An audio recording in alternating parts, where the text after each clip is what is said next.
bemorimizni kolossaz Goodwell Sigma diagnozi bilan jarrohlik amaliyotiga olish kerak degan tavsiya berishgan. Biz jarrohlik amaliyoti kerak emas deganmiz, bularga lecheniya qilsa bo'ladi deganmiz.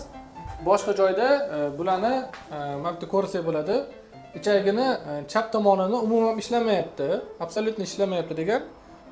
Nimaga asoslangan bilmadim, lekin bu tekshiruv asosida agar bariy sulfat yo'g'on ichakda qolib ketsa, o'sha qismlarini ishlamayapti deb hisoblasak bo'ladi. Lekin bularda pashti yo'g'on ichagi 80-90% pashti bo'shagan.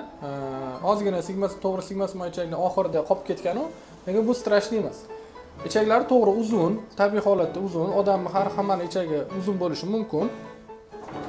Buni uzunligi problema emas. Ich kelish yo'g'on ichakda axlat qancha ko'p qolsa, o'shancha ich qoturadi. Hojatga kam borsa. Hojatga kam borishining sababi o'sha aytganimdek ichak ilonga o'xshab harakat qiladi. Ilonga o'xshab harakat qiladi. Shuni hisobiga axlat tepaga harakatlanadi. Odamlar ayrimlar ovqat yemaydi. Ovqat yemasligini hisobiga ham ichi kelmaydi. Bu tabiiy yo'l bilan tepadan axlat itarmasa, tepadan massa itarmasa buni kelishi ham kamayadi. Bu birinchi sabab. Odamlar kam ovqat yeyishidir. Ikkinchisi juda ham parhezli ovqatga o'tib ketish hisobiga ham bo'ladi. Sho'rva, faqat suyuqlik, faqat sho'rva ichib yuradi. Faqat sho'rva ichib yurgan odamlarda ham ichi qotadi, chunki sho'rvada ham axlat massasi yo'q. Endi uchinchisi bizda zo'b, buqoq kasali ko'p uchraydi odamlarda.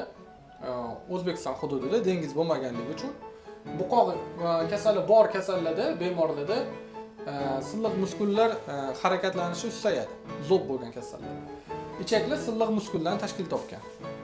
Silliq muskullar harakat susaydi degani, axlat ko'p qolib ketdi degani, axlat ko'p qolib ketdi, qotadi axlat degani. Endi bular bemorimizni ichi 3 kunda, 4 kunda bir kelar ekan, tabiiy yo'l bilan o'zi kelar ekan. Biza shu 3-4 kunda kelganligi sababli yo'g'onchaklarini irrigografiyasida yo'g'onchak pashti 90% bo'shaganligi sababli sizga operatsiya shart emas deb aytdik. Bo'lmasa bizning qo'limizdan operatsiya qilish keladi. Shuni bugun hozir yotsalar 2 soatdan keyin operatsiyaga kirib 3 soat, 2 soat operatsiyani tugatib chiqishimiz mumkin. Hamma imkoniyatimiz bor.